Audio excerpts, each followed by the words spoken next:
Is art subjective or objective? For many people, the knee-jerk reaction is that art is subjective. After all, we all have different tastes, right? But what if I told you that art, in its essence, is objective? Let's dive into this question and challenge our own perceptions. Now, the reason I'm doing this video is mainly because I was in the car with my friend and Rachmaninoff's Elegy started playing. While I was excited for my friend to hear it for the very first time, some 30 seconds later, he started calling it trash. Now, I'm not gonna lie, this absolutely triggered me. The only way to live with this blasphemy is to make the argument that art is beyond the whims of our personal tastes and exists on a realm of its own. Before we even debate whether art is subjective or objective, we must ask, what is art? Now, Oxford Dictionary defines it as something that is created with imagination and skill and expresses important ideas or feelings. But that definition is a little too vague, so I'm gonna go through some philosophical views as well. Art has been defined in countless ways across cultures and centuries, sometimes as an imitation of reality, other times as pure abstraction. We'll start with Plato's views. Plato saw art as an imitation, a mimesis of reality. In The Republic, he argued that artists merely copy the physical world,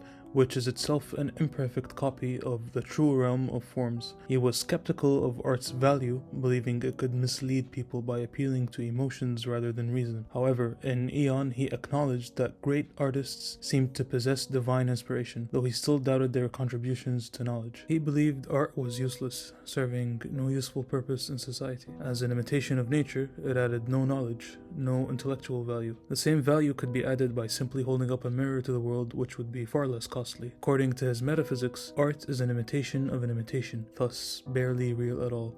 In this theory, works of art are at best entertainment and at worst a dangerous delusion. Aristotle, on the other hand, saw value in art's imitative nature. In Poetics, he argued that art, especially tragedy, has a cathartic effect on the audience, helping them process emotions. He believed that art is a reflection of universal truths rather than mere illusion. Aristotle's concept of mimesis suggests that art has an inherent structure that makes it meaningful beyond individual taste. Immanuel Kant saw art as a unique human activity that is separate from mere craft or utility. In Critique of Judgment, he introduced the idea of disinterested pleasure. True aesthetic appreciation comes when we enjoy something without seeking personal gain or practical function. He argued that beauty is not purely subjective, but has universal elements. We judge something as beautiful when it appears to have an inherent purpose, even if it serves no practical end. Kant also introduced the concept of the genius artist, someone who creates works that express deep ideas in an original and meaningful way. Hegel believed that art was a fundamental part of the human spirit's development. In lectures on aesthetics, he argued that art represents the unfolding of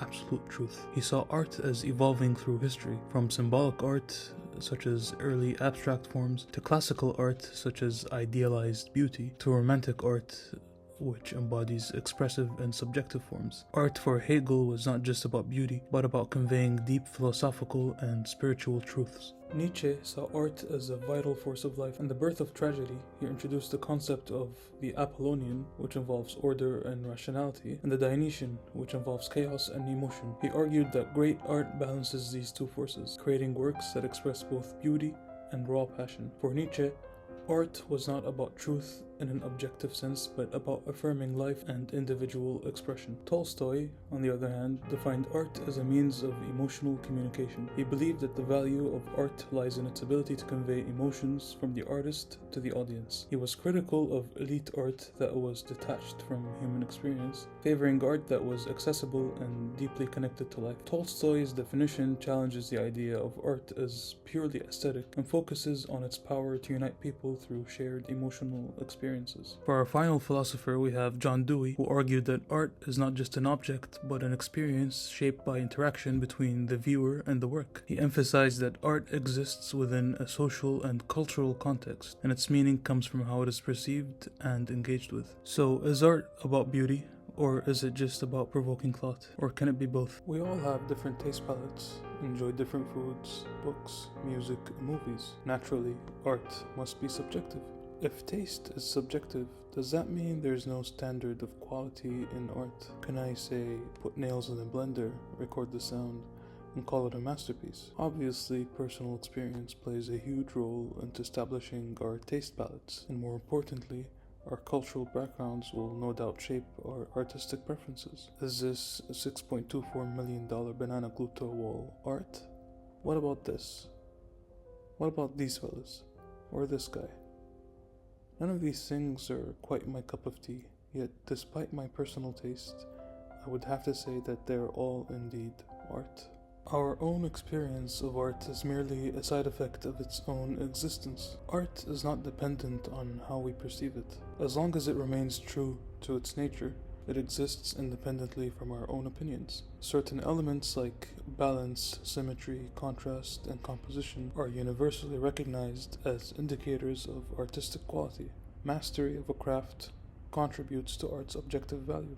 Technical skill in music, painting, or literature requires structured training and discipline. However, this raises a question of abstract art, where skill may not be traditional, but instead conceptual. Even art that doesn't really rely on traditional technical skills can follow internal logic, coherence, and intentionality. A Jackson Pollock painting, for example, may seem chaotic, but it follows principles of rhythm, movement, and composition. What about a banana taped to a wall, or nails in a blender? If art is about truth, then does a seemingly absurd or provocative piece qualify? These works challenge traditional definitions by forcing the audience to confront their own perceptions. While some may argue they lack inherent artistic value, their very existence as art sparks discussion. Does the dialogue itself give them legitimacy? If the intention behind them is to disrupt, provoke, or make a statement, they may still fulfill an artistic purpose, even if that purpose is elusive or ironic. Works that stand the test of time and influence generations suggest an objective quality beyond personal taste. Some pieces universally provoke deep emotions or intellectual engagement, regardless of individual preferences. If an artwork remains true to its intended expression and structure, it upholds an objective artistic value, even if that expression is subversive, nonsensical, or defies convention. So as long as an artwork fulfills its own criteria and intentions, it is art, whether we appreciate it or not. Some pieces move generations, others are forgotten. So does longevity make something more objectively artistic? What about context?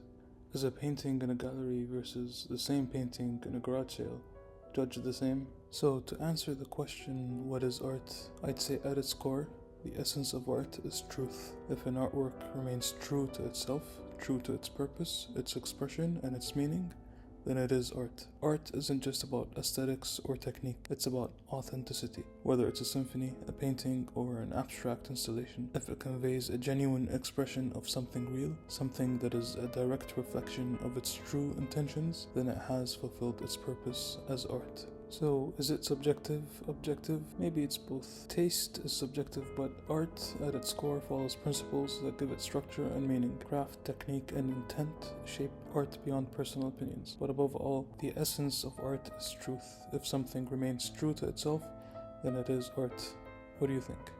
Drop your thoughts in the comments. Let's keep this discussion going. I'm really interested to hear what you guys have to say, and if you enjoyed this kind of content and would like to see more, please make sure to like, subscribe, and hit the bell icon button, and I'll see you in the next one.